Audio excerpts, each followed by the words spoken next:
Comme je disais tantôt, webinaire du RQS et du RESOD. Donc, la participation aujourd'hui, chacune des personnes va pouvoir se présenter davantage. Donc, il y a Ashley Byrne qui vient de l'Université Laval pour le RESOD. Il y a Rachel Bertium du CILAB, qui est aussi du RQS. Et puis, il y a moi-même, Marie-Chantal Paquette, directrice générale du Réseau québécois en innovation sociale. Donc, pour cette rencontre, on va avoir un mot d'ouverture qui est présentement. Après ça, une présentation du RQS et une présentation du RESOD. Il va y avoir une discussion qui va avoir lieu entre Rachel et Ashley sur les innovations sociales et les ODD. Après ça, ça va être la partie du question du public. Fait que ça va être votre partie à vous. Vous allez pouvoir poser des questions. Fait que donc, si vous en avez tout au long, des garder ou des écrire dans le chat. Et après ça, on va avoir un petit atelier sur mon projet en innovation sociale et les ODD. Fait que donc, c'est vers là qu'on s'en va. Donc, je vais poursuivre. Le Réseau québécois en innovation sociale. Pour vous présenter ça, je pense que c'est important, s'il y a des gens peut-être qui connaissent un peu moins l'innovation sociale, de vous présenter la définition d'innovation sociale du Réseau québécois qui a été lancé lors de la Déclaration d'innovation sociale en 2011. Cette définition-là de l'innovation sociale est toujours d'actualité. Plusieurs l'utilisent au Québec, Canada et même à l'extérieur. Il était une base nécessaire pour avoir un discours commun sur l'innovation sociale. Donc, une innovation sociale est une nouvelle idée. Je vais prendre ce qui est en jaune, vous pouvez lire ce qui est en blanc. Une nouvelle idée, un nouveau service qui répond plus adéquatement, plus durablement à un besoin social bien défini. On va trouver un preneur par une institution ou une organisation, puis le bénéfice est mesurable pour la collectivité. Donc, c'est pas seulement pour un individu, c'est vraiment quelque chose de collectif. Et puis, la portée d'une innovation sociale est transformatrice et systémique. Donc, elle constitue, dans sa créativité inhérente, une rupture avec l'existant. Fait que ça, c'est pour mettre une base au niveau de la définition de l'innovation sociale. Mission du Réseau québécois en innovation sociale, ben nous autres, c'est un carrefour, un espace de partage et de mobilisation des savoirs et des expériences qui contribuent à faire l'innovation sociale un levier indispensable au développement durable du Québec. Donc, on trouvait ça intéressant aujourd'hui de parler des ODD. Notre mission, ben, c'est contribuer à mettre en place toutes les conditions favorables au déploiement de l'innovation sociale au Québec. Donc, à travers des actions comme des rencontres comme aujourd'hui ou des grands rendez-vous d'innovation sociale comme on fait à chaque année. Les rôles du réseau québécois, il y a trois rôles. Je vous ai parlé tantôt, le rôle du carrefour de l'innovation sociale. Donc, on est un réseau où on essaie d'avoir des échanges avec plusieurs personnes de différents milieux au niveau de l'innovation sociale, mais de l'écosystème et des autres écosystèmes. Donc, rassembler les gens, donc un carrefour. Et puis, dans cette optique de carrefour-là, on a aussi développeur d'expertise et partage d'expertise. Le développeur d'expertise, c'est à travers nos veilles stratégiques, on essaie de voir, mettre les bonnes conditions d'innovation sociale au Québec, c'est de voir qu'est-ce qui serait à développer. C'est pas nécessairement juste le réseau québécois qui va développer ça. Comme on est un réseau, on a plusieurs membres avec plusieurs expertises. Donc, on va voir ensemble pour développer les meilleurs outils pour l'innovation sociale. Partage d'expertise, ben aujourd'hui, c'en est une petite partie. On partage des expertises du réseau des ODD, mais on fait aussi un partage d'expertise à travers la divulgation de nos cas d'innovation sociale. Au grand rendez-vous cette année de l'innovation sociale, il va y avoir 25 kiosques de gens qui ont des projets d'innovation sociale qui vont pouvoir être présentés, partagés. Donc, on essaie vraiment de partager les expertises et ce qui se fait à travers le Québec pour pouvoir avoir une meilleure connaissance et cohésion de ce qui se fait et de travailler en collaboration. L'écosystème d'innovation sociale, je pense que c'est quand même important qu'on le voit ici parce que le RQS est un peu celui qui essaye de rassembler tout ce monde-là. Donc, les gens de la pratique d'innovation sociale, fait qu'on peut avoir des gens de l'économie sociale, des OBNL, des réseaux associatifs comme la Table nationale des CDC, les entrepreneurs sociaux. Puis on a aussi le milieu de la recherche. En fait, Le RQS, cette année, fête ses 20 ans et a été fondé en 2005 par le Réseau des universités du Québec, donc le milieu de l'enseignement supérieur et de la recherche. Donc, on a un bon réseau aussi du milieu de la recherche en innovation sociale. Soutien de l'innovation sociale, ben là, on va entendre parler ici du ministère de l'Économie et de l'Innovation, des fondations, le Conseil d'innovation du Québec, toutes les gens qui viennent soutenir l'innovation sociale. Et on a ceux qui sont dans la facilitation de l'innovation sociale. Là, on va parler de développement d'innovation sociale. On va parler des organismes qui sont en périphérie, qui viennent aider. Il y en a dans plusieurs régions, mais il y en a aussi qui sont plus nationales. Entre autres, Rachel ici avec le SILAB dans dans le développement d'innovation sociale. Donc, et il y a des liaisons transfert et incubation. Donc, tout ce monde-là, on essaie de comment je dirais, des entendre, des écouter, de travailler ensemble pour le Québec. Est-ce qu'il y a des questions sur le réseau québécois en innovation sociale avant de laisser la place à Ashley?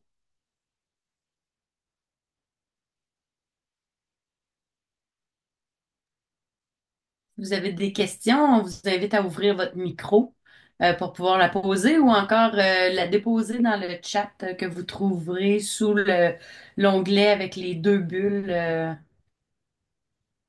C'est correct. S'il y a d'autres questions qui viennent plus tard, on va avoir une période de questions sur les ODD et l'innovation sociale. Donc maintenant, je laisse place à Ashley de se présenter. Merci, Marie-Chantal. Est-ce que vous voyez mon écran ou est-ce que ça arrive lentement à vos écrans? C'est bon? Super, je vais commencer mon Oui, chronomètre juste pour être sûr que je respecte le temps. Excellent. Donc, bonjour tout le monde. Ashley Byrne, je suis coordinatrice d'activité à l'Institut en environnement, développement et société à l'Université Laval et notamment, je coordonne le réseau ODD, le réseau intersectoriel francophone pour les objectifs de développement durable. On peut aussi l'appeler le réseau de Ça marche aussi. Puis aujourd'hui, j'avais comme objectif de présenter le réseau, mais avant ça, de présenter assez succinctement c'est quoi les objectifs de développement durable. J'avoue que j'ai beaucoup d'informations sur certaines PowerPoint, certaines diapos parce que c'est une présentation que j'ai donnée plus tôt en début de mois de mars. Donc, si jamais vous avez un intérêt à creuser encore plus sur le cadre des ODD, n'hésitez pas à aller consulter cette présentation. C'est une présentation d'une heure et quart sur les objectifs de développement durable. C'est disponible sur YouTube. La chaîne YouTube de l'Institut EDS sous le nom Les objectifs de développement durable, une introduction. Donc, pour commencer, je peux dire rapidement qu'il y a une longue histoire qui menait à l'adoption des ODD en 2015 à l'ONU. Donc, une histoire d'intérêt pour les enjeux environnementaux et de développement durable puis, notamment en 2000, l'ONU a adopté son premier cadre d'objectifs qui touchait au développement durable. C'est des objectifs du millénaire. C'était 8 objectifs qui touchaient à l'extrême pauvreté à la faim, à réduire la mortalité infantile, préserver l'environnement, mettre en place des partenariats mondiaux pour le développement. Et en 2015, à la fin de ce cadre, de cet agenda, c'était malheureusement inachevé pour plusieurs raisons, notamment des défis de financement et aussi un manque de suivi de données. C'était un cadre qui visait beaucoup les pays en développement.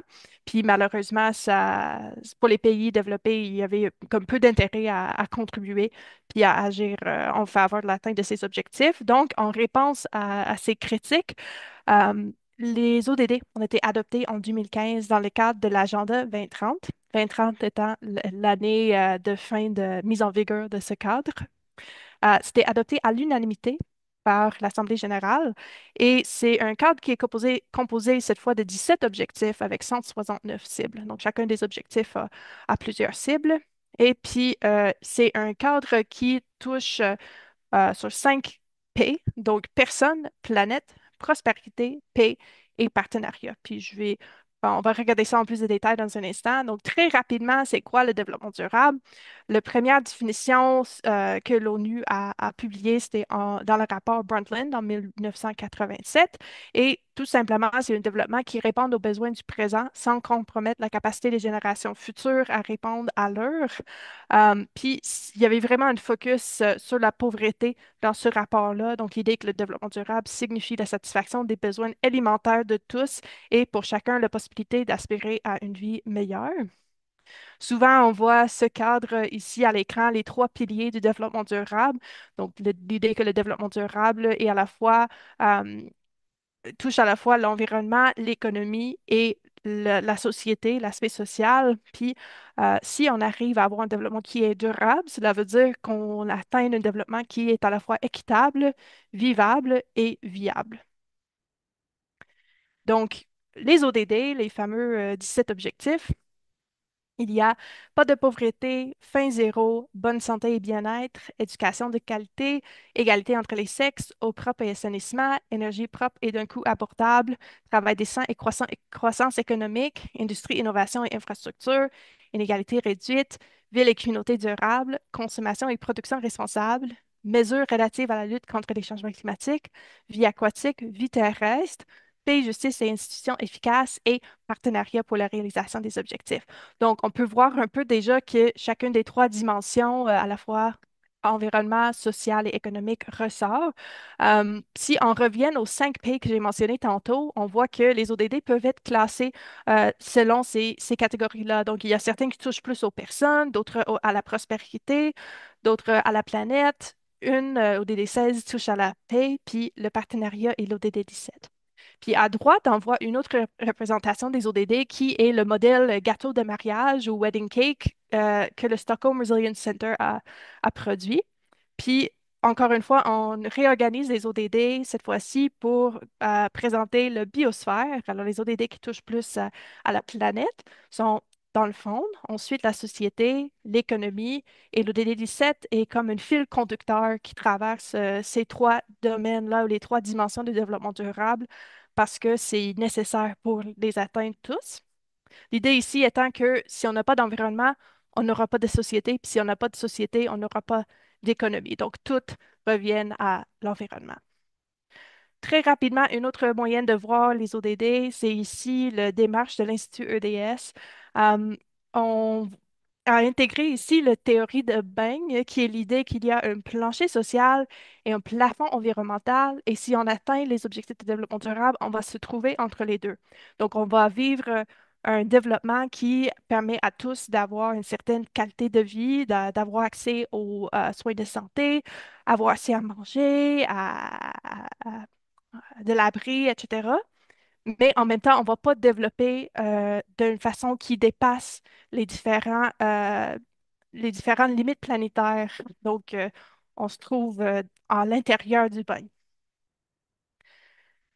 Très rapidement, les cibles et les indicateurs, donc les ODD, chacun ici, c'est l'objectif 10, a des cibles, puis aussi des indicateurs qui détaillent ces cibles-là, puis permettent de les suivre. Puis c'est vraiment au niveau des cibles qu'on voit, c'est vraiment la raison derrière l'objectif. Parce que l'objectif, qu'on en reste juste avec l'appellation, la petite étiquette qui se trouve sur le cadre des 17 ODD ou le visuel qu'on voit souvent, le visuel qui est derrière Rachel actuellement sur son fond d'écran.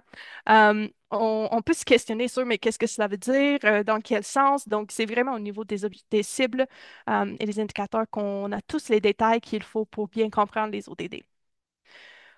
Le cadre des ODD, c'est à la fois un cadre qui doit être localisé et approprié. Donc, c'est un cadre qui a été développé ou avec du langage très haut niveau, ça adresse au pays, ça adresse aux relations internationales, mais c'est un cadre qui doit être localisé. Donc, de prendre les objectifs puis les ramener au niveau des provinces et territoires, des régions, des municipalités, même des collectivités locales comme des quartiers.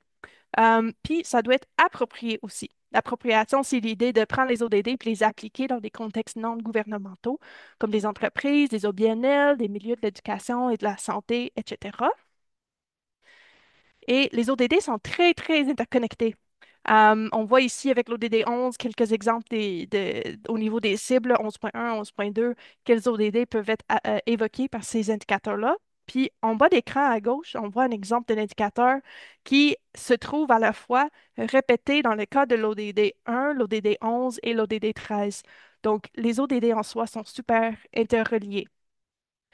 Cette interrelation ou la connexion entre les ODD Ça crée à la fois des antagonismes et des synergies.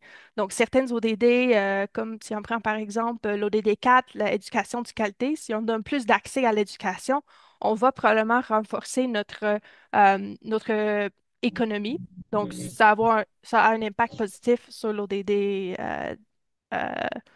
ODD 8, mais en même temps, certaines ODD, comme l'idée de fournir de l'habitation à tous, on a besoin de produire des maisons, ça peut avoir un impact négatif sur l'environnement. Donc, on voit qu'il y a à la fois des antagonismes et des synergies. L'idée, c'est de maximiser les bénéfices, puis en même temps, en évitant le plus possible les antagonismes ou les effets néfastes entre les différents objectifs. Ici, on voit l'état d'avancement actuel des ODD. On voit que dans le monde, on n'est pas malheureusement en voie d'atteindre aucun ODD, selon le Sustainable Development Report qui est sorti en 2024. Donc, on a besoin d'agir aujourd'hui plus que jamais en faveur d'un développement qui est durable. Donc, le réseau d'aides, c'est quoi? Comme j'ai mentionné, on a un réseau vraiment intersectoriel. Donc, on invite des acteurs issus des milieux académiques et non académiques à faire partie du réseau. Notre mission, c'est de favoriser la promotion, la sensibilisation, l'appropriation, la mesure et le suivi et l'atteinte des ODD en unissant et en mobilisant les partenaires à la fois académiques et non académiques francophones dans leur action collective. Notre mission, c'est de voir un monde qui est plus durable et équitable grâce au leadership mondial en développement durable du Québec et du Canada francophone. Et toutes les activités qu'on met en place, c'est avec les valeurs de collaboration, engagement et accessibilité. Très rapidement, les objectifs du réseau touchent tous aux ODD. Donc, on souhaite cultiver le changement en accélérant l'adoption et l'intégration des ODD. On veut élaborer un cadre de gestion des données ouvertes pour le suivi et l'analyse des ODD au Québec et au Canada francophone.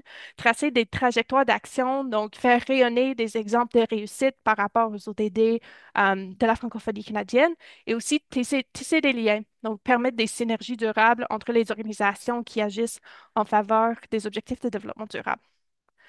On a plus que 350 participations aux 15 activités depuis qu'on a commencé à mettre en place ces activités cet automne.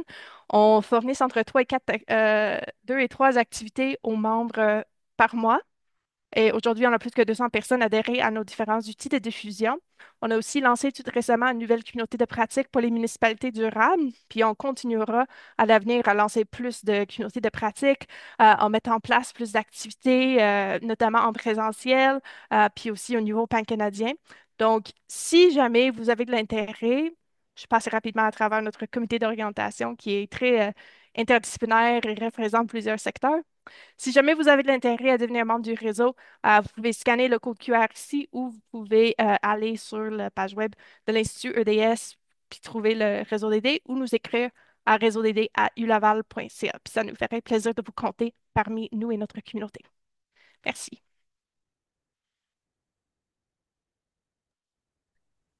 Merci beaucoup, Ashley. Ce que je suggérais à ce moment-ci, peut-être qu'il y aurait des questions pour Ashley, mais ce que je suggérais, c'est qu'on a déjà préparé un dialogue entre Rachel et Ashley par rapport à l'innovation sociale et le ODD.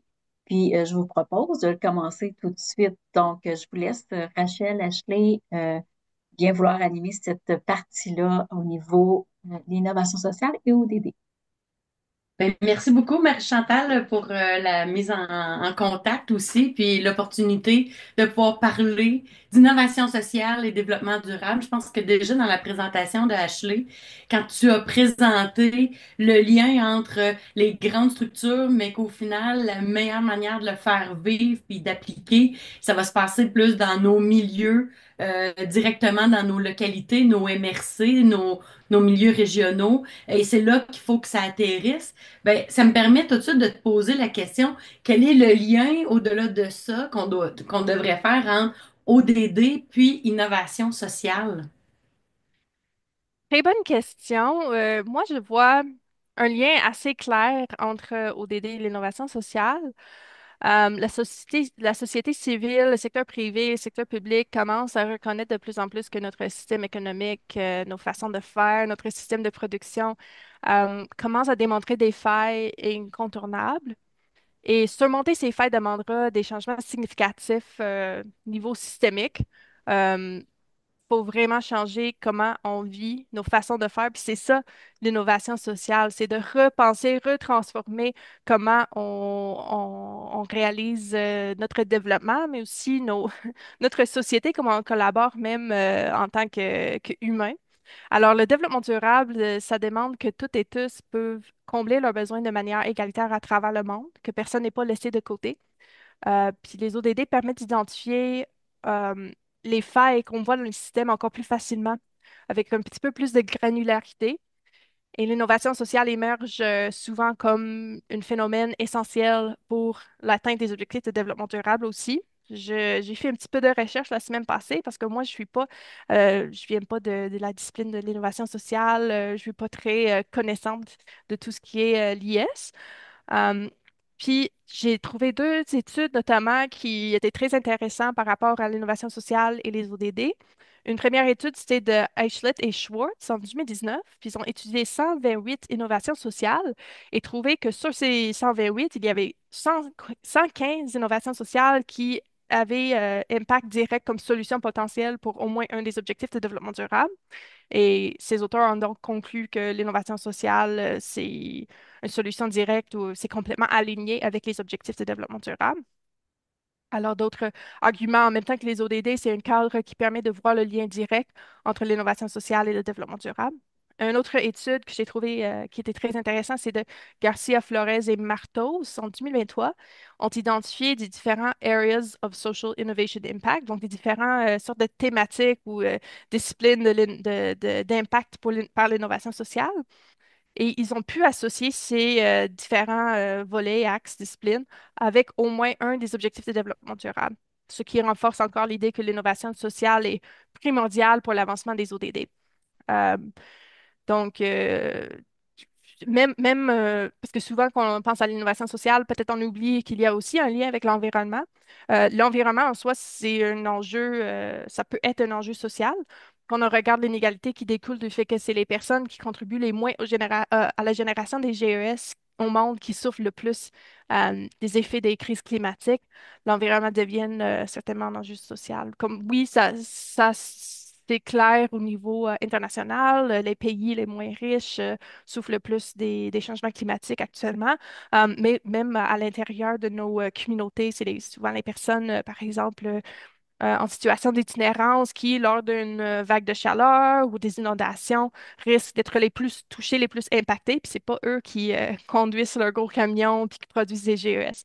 Donc, même au niveau de l'environnement, il y a de l'aspect social, puis c'est l'innovation sociale qui est nécessaire pour combattre à la fois les changements climatiques, à réduire la pollution, à gérer les ressources naturelles comme de l'eau, à préserver la biodiversité. Donc, pour moi, le lien entre l'innovation sociale et les objectifs de développement durable est très, très, très apparent. Merci, Rachel, pour la question. J'aimerais peut-être te relancer la même question, mais je ne sais pas pour toi, c'est quoi le lien entre Ben, les moi, ODD je et le vois l'innovation aussi sociale? beaucoup dans comment on s'assure de mettre en place l'ensemble des mesures nécessaires à faire en sorte que les gens qui sont les plus vulnérables soient les moins atteints. Puis pour l'instant, ce sont les gens les plus vulnérables qui n'ont pas causé tous ces gaz à effet de serre-là, qui vont probablement subir le davantage. Et on a une question à se poser en tant qu'être humain qui travaille avec sur des territoires, dans des milieux, comment on s'assure que nos projets tiennent compte de ces vulnérabilités-là. Euh, il y avait quelqu'un qui nous disait, tu sais, ça devrait être une de nos filtres à penser aujourd'hui, en quoi le projet que je suis en train de mettre en place, ben, juste le fait d'ajouter des filtres à penser ou des filtres de décision dans les décisions collectives va amener potentiellement à faire de l'innovation sociale pour mieux atteindre les objectifs de développement durable. Mais je trouve que c'est bien présenté dans ce que tu as amené, Ashley, le fait que il y a des objectifs de développement durable qui sont des antagonistes. Il y en a un qui valorise l'innovation, Donc, quelqu'un peut dire, ben moi, je suis dans le développement durable, je m'occupe d'innovation, mais si tu tiens pas compte de tous les autres aspects liés au développement durable, ben tu viens nuire potentiellement à l'épanouissement finalement de d'autres êtres humains et de d'autres collectivités, puis en détruisant des parties de la planète parce que tu veux que ton environnement ou ton bâtiment empiète sur une zone humide, par exemple, Oui. ben c'est de pas penser à l'avenir. Puis je trouve que la présentation qu'on devrait avoir de nos objectifs de développement durable, ce sont des filtres à réfléchir et à penser nos projets. Et l'innovation sociale, ben, elle se fait quand on se rend compte que ça va devenir un mode de pensée que de les Mhm. intégrer dans nos filtres de décision. Oui. Pour moi, les objectifs vont avoir un réel impact quand ça va être une seconde nature de se dire on va faire telle chose, mais faut penser à l'environnement, il faut penser sans s'empêcher d'agir, d'ajouter des éléments qui nous facilitent ensuite de ça, l'épanouissement dans toutes les sphères plutôt que juste d'en privilégier une ou deux. Oui, exact. Puis euh, une des compétences clés, il y a un chercheur qui s'appelle Weick, puis lui, il a identifié les compétences clés nécessaires pour aborder ou agir avec un développement qui est durable.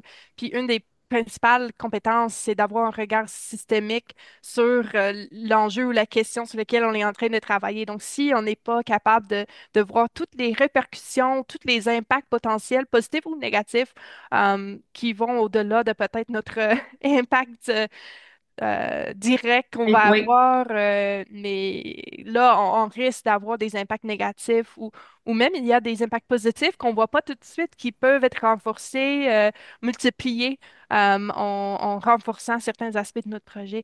Donc, oui, je suis 100% d'accord avec toi. Peut-être que je vais passer à la prochaine question, ce qui est quels sont les plus gros obstacles pour intégrer les ODD dans un projet en innovation sociale selon toi?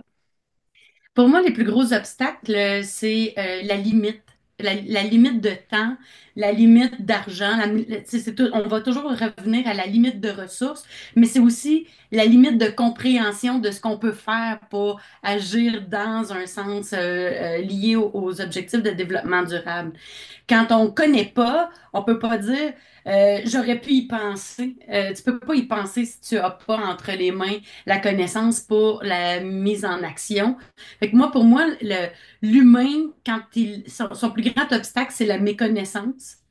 Ou se faire dire, puis là, ben, ça va peut-être faire un saut vers une autre de nos questions, mais euh, on entend toutes sortes de choses, puis on entend plusieurs détracteurs face aux objectifs de développement durable, parce qu'il y a quand même un constat que la planète se réchauffe, puis on va mettre à mal un peu les ODD pour dire, ben ça c'est du greenwashing, ou ben non, tu sais, on se sert de ça.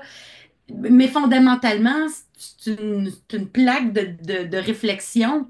C'est un outil de réflexion et de mise en action dans nos milieux pour se développer durablement. Mais si on n'en tient pas compte dans son entièreté, ben ça devient un frein à ce que tout soit considéré dans nos territoires. Mhm. Parce que tu sais, mettre en place les inégalités sociales, travailler là-dessus, l'innovation sociale travaille à réduire les inégalités, à améliorer l'éducation. Moi, je pense que on pourrait prendre tous les partenaires du milieu de l'innovation sociale, puis on pourrait les intégrer à un ou deux des objectifs de développement durable. La question qu'on peut se poser, c'est comment ils peuvent faire pour ajouter un élément supplémentaire, comment ils peuvent réfléchir en ayant un impact positif dans un autre des objectifs de développement durable. Et ça sera déjà une avancée pour essayer de bâtir des nouveaux ponts vers des réflexions plus systémiques que, moi j'appelle ça sensiloser, là, au lieu de Mhm. s'ankyloser dans Mhm. son silo. On sensilose, là, c'est mon néologisme du mois, parce que si on réfléchit juste dans un canal en disant moi je vais être super bon, je vais être super bon dans la vie terrestre ou la vie aquatique. Super.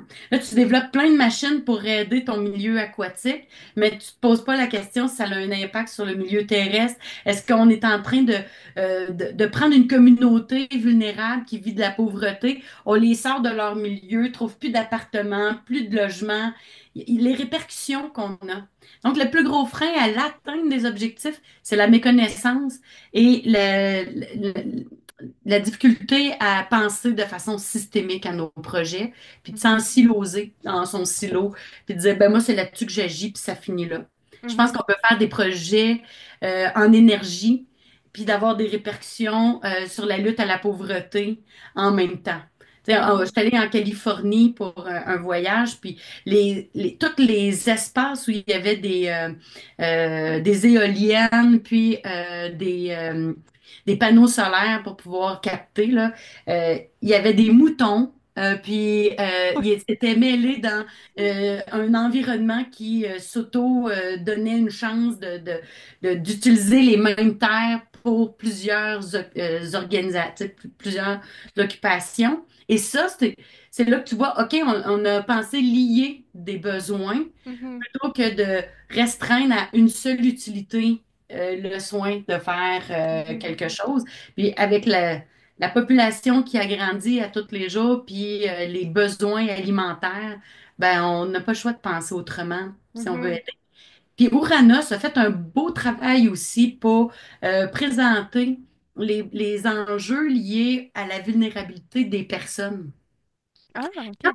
Oui, il démontrait que les politiques et les mesures que l'on met en place pour soutenir le développement durable ou Mhm. la lutte au changement climatique, ben, venaient souvent nuire aux personnes les plus vulnérables sur le territoire. Donc, comment on s'assure que ce qu'on met en place pour venir aider à ce que la planète ne se détruise pas toute par la montée des eaux, les différentes mesures qu'on met en place, ben, empêche pas d'autres humains de continuer de pouvoir vivre. Fait que, voilà, c'est pas mal ma Ouais, réponse. très belle réflexion. Puis je retiens l'exemple que tu as sorti de la Californie avec les panneaux solaires puis les moutons, parce que pour moi, ça démontre un bel exemple de comment une entreprise, une organisation, un gouvernement, je ne sais pas qui était responsable de la mise en place de ces panneaux Ça solaires-là, doit être mais assez privé en oui, oui, Californie, oui, exact. là. Donc, l'organisation privée, ils ont pu arrêter là puis dire on a mis des panneaux solaires, nous, on est formidables, puis pas regarder ailleurs, mais avec un cadre comme les ODD, même si on fait déjà beaucoup, ça nous permet de voir mais comment est-ce qu'on peut pousser plus loin, contribuer à Ouais. d'autres objectifs, de d'autres manières. Donc, je trouve que Puis, c'est un bon tu exemple. vois, Puis, juste avec cette idée-là, Ashley, il pourrait y avoir des gens qui font de la maintenance qui viendraient de la proximité des réseaux, plutôt que d'aller chercher des techniciens qui ont des expertises, ben, le développement d'expertise de gens du milieu qui sont à la recherche d'emploi, les monter en compétences. Ben, à ce moment-là, on vient travailler sur l'éducation, on vient travailler sur une communauté plus en santé. On s'aide tu sais, à se sortir un peu puis d'avoir pour un projet multiples impacts. mhm, exact. Puis moi, c'était un peu la même chose que toi quand j'ai réfléchi l'autre jour sur quels sont les freins pour les projets d'innovation sociale par rapport aux ODD. Je suis arrivée au même constat. C'était probablement les ressources qui manquaient en termes de financement, en termes de temps. Parce que si l'incitation n'est pas là, financier ou autre, pourquoi faire? C'est pas une obligation, il n'y a pas de certification qui viennent avec l'activité de s'asseoir puis regarder le cadre puis se demander par rapport à mes activités que je contribue à quels ODD ou est-ce que j'ai des lacunes ou des angles morts pour certaines. Donc, je pense que c'est peut-être là le frein. Le fait que c'est pas obligatoire, il n'y a pas de certification, que ça Oui. prend du temps. euh, c'est souvent des ressources qui manquent. Donc, je pense qu'on on prévoit après la discussion, les parties ateliers, ça va j'espère servir pour certaines personnes qui sont ici aujourd'hui de prendre le petit moment puis faire un petit exercice de réflexion parce que parfois c'est juste ça que ça prend. Oui, oui, c'est intéressant d'aller au niveau des cibles, pousser très loin puis voir concrètement si on est capable de créer des indicateurs pour s'assurer de faire le suivi et la bonne intégration, mais une première étape, c'est simplement de faire ce qu'on peut avec ce qu'on a, qui est simplement parfois de s'asseoir, regarder les objectifs, puis faire un petit exercice de triage entre les ODD. Mhm. Et on va en parler de ODD greenwashing, hein, si tu veux bien, parce que, en tout cas, moi, j'ai déjà eu l'occasion d'être dans des rencontres, puis euh, étant ben, moi, je considère que le cadre des ODD est un outil d'aide à la réflexion, un outil d'aide à la réflexion systémique, et que minimalement, dans le transfert vers la population, vers les différents citoyens, utilisateurs, le fait de connaître davantage les ODD aide à une meilleure réflexion. Donc, une bonne base pour prendre les néophytes puis les amener au moins à une premier pas vers une réflexion plus globale. On m'a accusé d'utiliser à tort les ODD puis de l'utiliser comme un outil de greenwashing. T'en dis quoi, toi, de ton côté, de cette perspective-là tu sais, qu'on envoie comme message? Mais je vais peut-être commencer par parler rapidement d'une des principales critiques des ODD, puis du développement durable en général, qui est l'idée qu'on ne met pas l'environnement d'abord.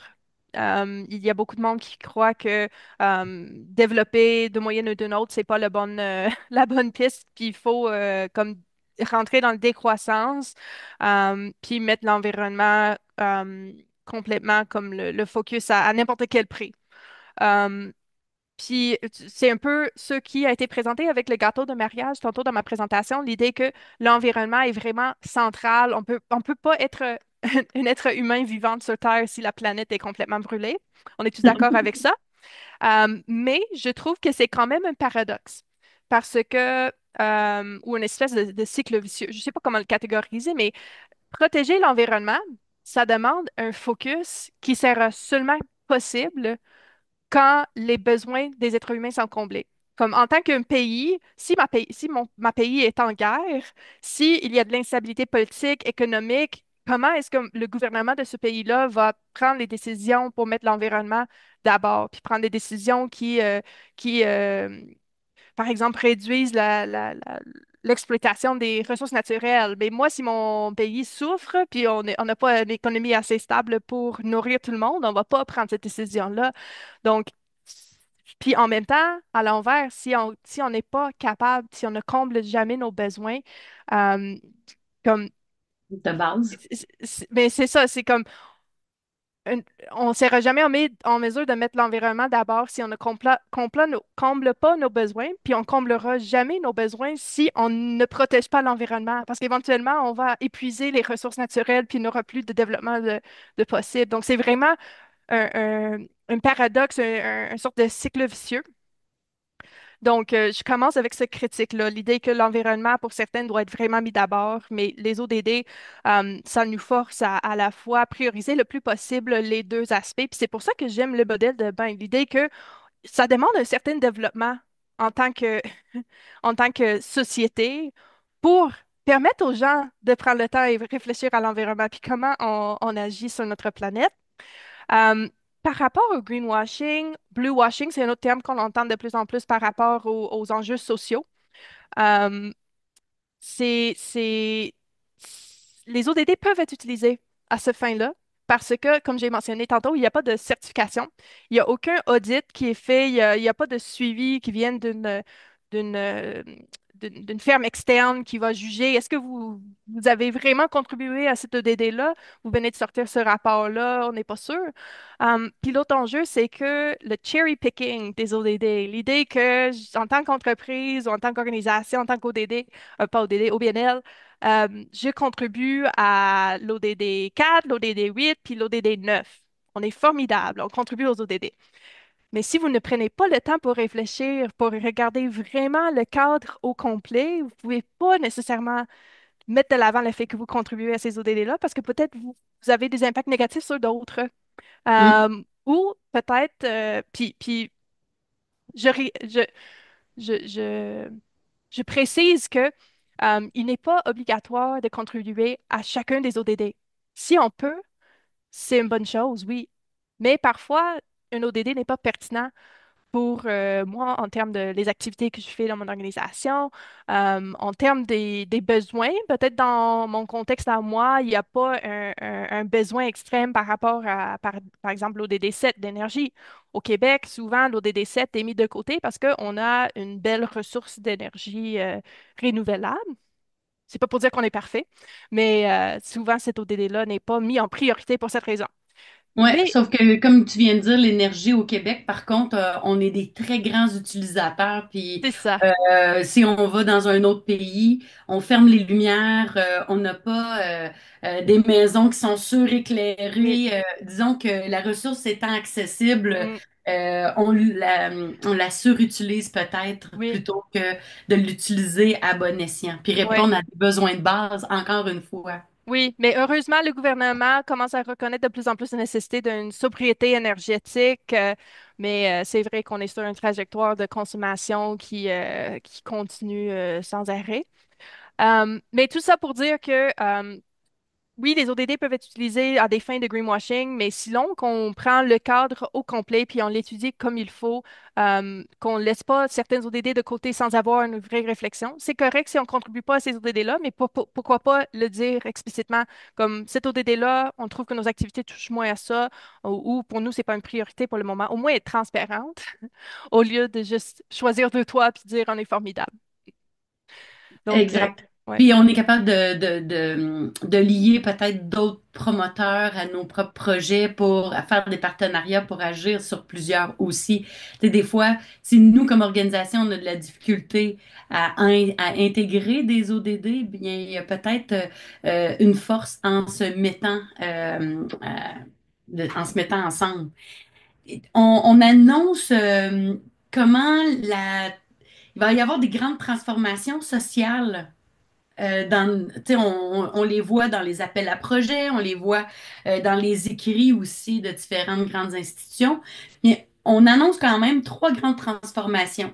La première, c'est la transformation démographique. Tu sais, au Mhm, Québec, on a quand même une communauté vieillissante. Il faut être réaliste là-dessus, là.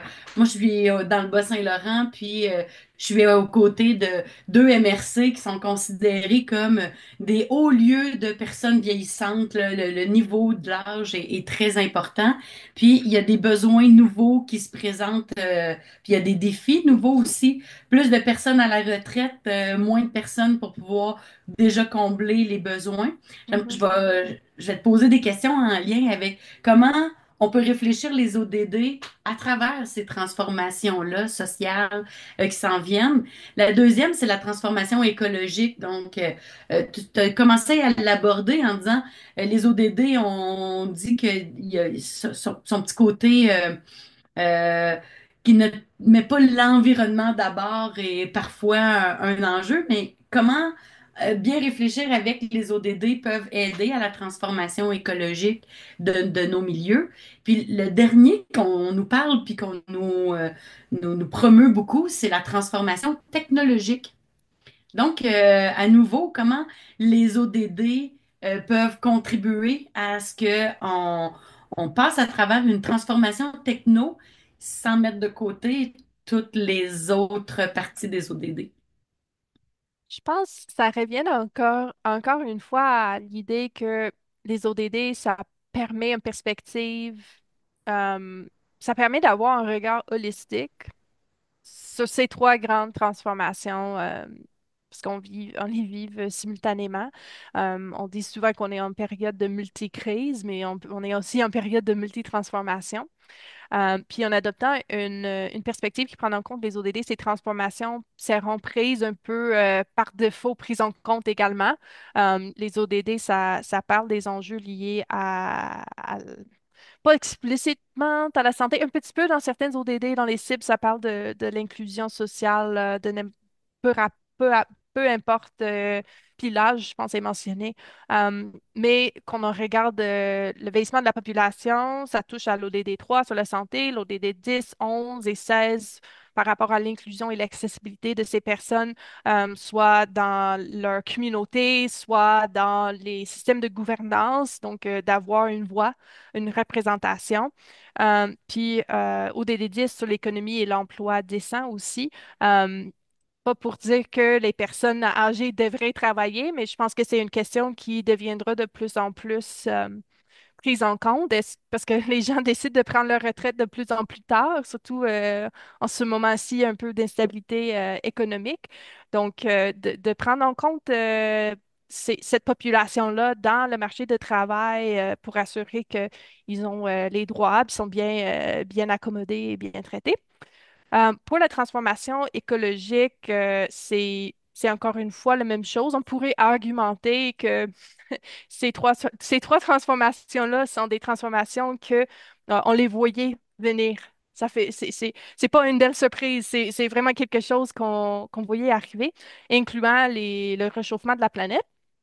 Malheureusement, euh, étant qu'on est en moment de multicrise, il y a des crises liées à la santé. On vient de terminer. on- Ça fait pas si Là. longtemps qu'on était en crise de pandémie. On a aussi des crises politiques qui émergent partout au monde, et puis les instabilités économiques, comme je viens de dire. Malheureusement, ça nous force en tant que monde, le monde au complet, en fait, prendre un petit pas de recul sur certaines priorités liées à l'environnement. Donc, même si ça fait longtemps qu'on le voit arriver, le fait qu'on prenne des petits pas de recul, ça va devenir une urgence de plus en plus importante. Puis le problème, quand on agisse en urgence, c'est qu'on oublie les angles morts, on ne prend pas le temps qu'il faut pour bien réfléchir. Donc, les ODD, c'est comme une opportunité pour, même en situation où il faut agir rapidement, de vraiment réfléchir sur tous les impacts potentiels que chaque innovation peut avoir. Puis même chose avec la transformation technologique. Actuellement, toutes les questions éthiques et autres liées à l'IA, il y a de l'intérêt à les regarder avec le cadre des ODD, voir les impacts que ça peut avoir sur oui, l'éthique, mais aussi la société, le bien-être de la planète, toutes les bases de données qui prennent énormément d'énergie pour alimenter ces bases de données-là. C'est quelque chose. Donc, moi, j'encourage l'utilisation des ODD comme un moyen de regarder ces différentes transformations-là.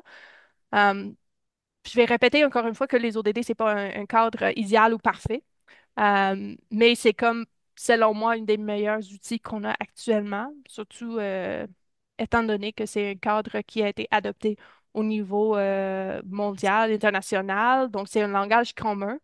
On peut pas lutter contre on peut pas vivre ces transformations-là dans une perspective de mon pays à moi, ma communauté à moi. Oui, c'est important de localiser ou d'approprier, mais c'est quand même des transformations Ouais. globales. Mais la pollution n'a pas de frontières. Exact. Donc, Oui. ça aussi, faut en tenir compte quand on se développe comme projet. Faut penser que ce qu'on envoie dans l'environnement, bien, à un moment donné, si c'est pas nous, c'est quelqu'un d'autre qui va finir par devoir payer la facture. Est-ce qu'on devrait inviter les gens ou les gouvernements qui font des appels à propositions à instaurer une genre de grille d'évaluation de comment mieux contribuer à chacun des ODD pour les projets qui sont déposés? Moi, je pense que oui. Mais si on prend l'exemple de, puis c'est peut-être particulier au contexte de la recherche, mais les fonds de recherche du Québec ont mis en place des critères liés aux objectifs de développement durable pour leur financement. Puis après plusieurs mois, peut-être même un an, ils ont retiré ces critères-là parce qu'ils ont eu beaucoup de hésitation, beaucoup de blowback de la part de la communauté de la recherche par rapport à la liberté académique. Ils disaient, mais voyons, vous pouvez pas nous dire qu'on doit aligner nos projets avec les objectifs de développement durable, on a la liberté académique. Mais pour les fonds de recherche du Québec, les ODD restent quand même importants. Puis ils explorent, je pense même aujourd'hui, comment ils peuvent réintégrer ce type de critères afin pas forcer, mais encourager fortement les gens Encourager, à ouais. réfléchir aux impacts potentiels d'un projet de recherche. Euh, je ne suis pas certaine pour d'autres. Moi, dans le cadre de mon travail comme coordinatrice d'activité, on dépose des demandes de financement. Puis je vois pas vraiment des inclusions des critères liés aux objectifs de développement durable. Cependant, j'encourage toujours des gens, si vous êtes en mesure d'utiliser le langage des ODD pour des demandes de financement, allez-y, parce que pour le gouvernement fédéral, c'est important. Pour le gouvernement provincial, dans le sens où ça a été intégré, reconnu comme cadre par, ici au Québec, la stratégie gouvernementale en développement durable. Au fédéral, il y a l'unité des ODD avec une stratégie 2030 pour le Canada pour atteindre les ODD. Donc, ça peut que être favorable dans une soumission de demande de financement. Mhm. Moi, ce qui me vient en tête là, pendant qu'on parle tu sais, de ces grandes demandes-là, de nos gouvernements qui s'engagent puis qui souhaitent mettre des éléments de l'avant, euh, comment on peut faire pour... parce que quand on lit les objectifs, tu as parlé de 169 objectifs, quand on prend le temps de plonger là-dedans, ben, on se rend compte souvent qu'il y en a qui nous touchent moins que plusieurs autres. Là, il y en a qui sont vraiment liés au développement des pays en voie de développement ou qui sont sous-développés, je vais le dire comme ça. Euh, Comment on peut s'assurer que on le fait pas au détriment de ce qui se passe ailleurs, puis qu'on continue d'avoir une sensibilité aussi aux autres nations qui vivent des difficultés plus grandes que les nôtres. Je ne suis pas certaine de comprendre les OK. questions, je Ben, on a m'excuse. des objectifs de développement durable. Quand on Oui, regarde les objectifs dans les objectifs de développement durable sur le oui. site de l'ONU, ben, on se rend compte qu'il y a bien des objectifs qui ne nous touchent pas. Donc, Ah quand oui. on se ramène ici, comment on peut faire en sorte qu'on a un impact aussi sur Oui. l'atteinte globale des objectifs? Voilà ma Oui, reforme. mais en fait, ça revient un peu à ce dont on parlait tantôt quand on parlait de cherry picking. Oui, on peut cherry picker les objectifs, mais même au niveau des cibles, comme si on parle de l'ODD 17, par exemple, il y a des cibles qui parlent de créer des partenariats privés-publics. Donc, moi, je peux dire, ah, je fais ça dans mon organisation, donc je contribue à l'ODD 17, mais la majorité de l'ODD 17, ça parle de partenariats nord-sud, donc entre les pays développés et les pays en voie de développement ou en développement. Donc, c'est possible aussi de facilement détourner certains objectifs, comme tu viens de mentionner, des objectifs qui contribuent plus aux enjeux qui sont vécus ailleurs. L'important pour moi, c'est comme l'exercice qu'on va faire tantôt, on va peut-être rester au niveau des objectifs, c'est correct, ça c'est un premier exercice, mais où possible, creuser, aller au niveau des cibles, puis voir, parce que parfois, on va voir que on a peut-être du potentiel à contribuer ailleurs, mais on le fait juste pas. Puis parfois, c'est juste une question de mais pourquoi? Pourquoi on le fait pas? Pourquoi on met pas en place des partenariats qui peuvent renforcer la capacité ailleurs, par exemple? Euh, oui, je pense que c'est une très bonne question. Mais là, c'est ça, l'importance de poser la question.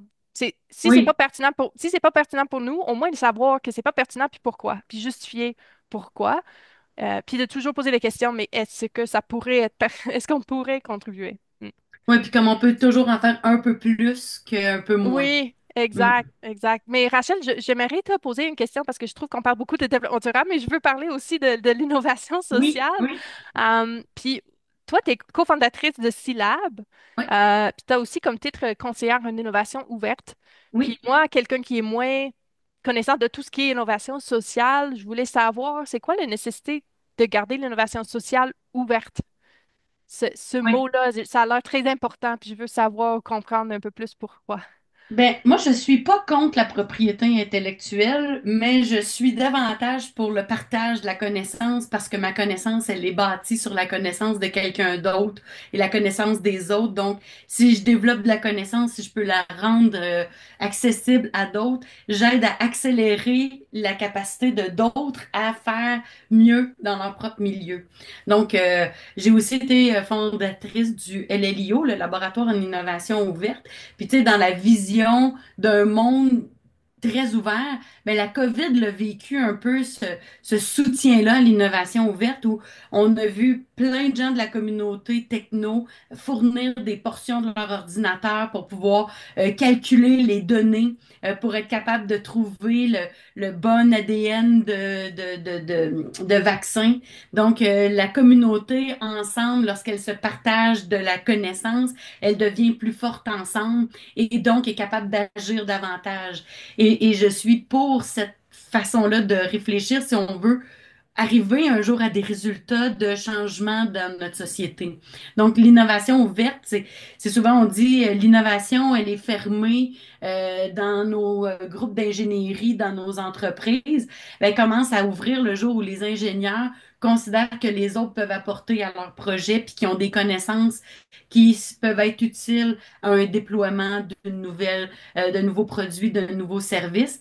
Et donc, en allant chercher l'intelligence plus collective, l'intelligence plus globale, puis en donnant accès à cette intelligence-là, bien, on se donne la chance à ce qu'une initiative soit prise au Nunavik, au Nunavut, puis ailleurs en Afrique, parce qu'on l'a rendu disponible. Et j'aime beaucoup croire que le seul moyen qu'on a aujourd'hui d'accélérer la transformation sociale est de se donner ces outils-là et de pouvoir les utiliser pour euh, euh, se- aller plus vite vers la lutte au changement climatique, puis Mhm. s'assurer que les générations qui vont suivre puissent profiter encore pleinement de la planète, mais qu'il y a cette intelligence-là d'être dans le collectif, d'être dans la création de commun. Et voilà Mhm. l'innovation ouverte qui est une, je dirais pas une sous-catégorie, mais qui fait partie des types de façons de faire en innovation sociale, comme il y a l'innovation publique, il y a l'innovation, il y a de l'innovation technologique, il y a de l'innovation sociale, en tout cas, il y a toutes sortes d'innovations. L'innovation ouverte est un modèle qui invite les gens à travailler sur le transfert de connaissances aussi pour accroître la capacité à innover. J'aime beaucoup la représentation qui dit que si moi j'ai une pomme, puis que toi tu as une pomme, puis qu'on échange des pommes, on va parler ici de propriété intellectuelle, on demeure chacun avec juste une pomme. Donc, Mhm. je vais essayer de faire un maximum avec ma pomme. Tandis que si j'ai une idée, que tu as une idée, qu'on partage nos idées, puis que je pars avec deux idées, mais je peux en créer une troisième idée à partir de ces deux idées-là. Et donc, on crée un environnement beaucoup plus intelligent pour avancer ensemble. Et c'est cette importance-là de travailler de façon collaborative, participative, qui nous amène à être plus forts comme groupe. Donc, on travaille sur le développement des capacités des humains à collaborer plus et mieux ensemble pour se bâtir des communs qui vont être utiles à tout le monde. Puis dans le cadre des ODD, pour moi, c'est comment on fait en sorte qu'on comprend bien ces 17 objectifs-là pour aller plus loin, tout le monde ensemble.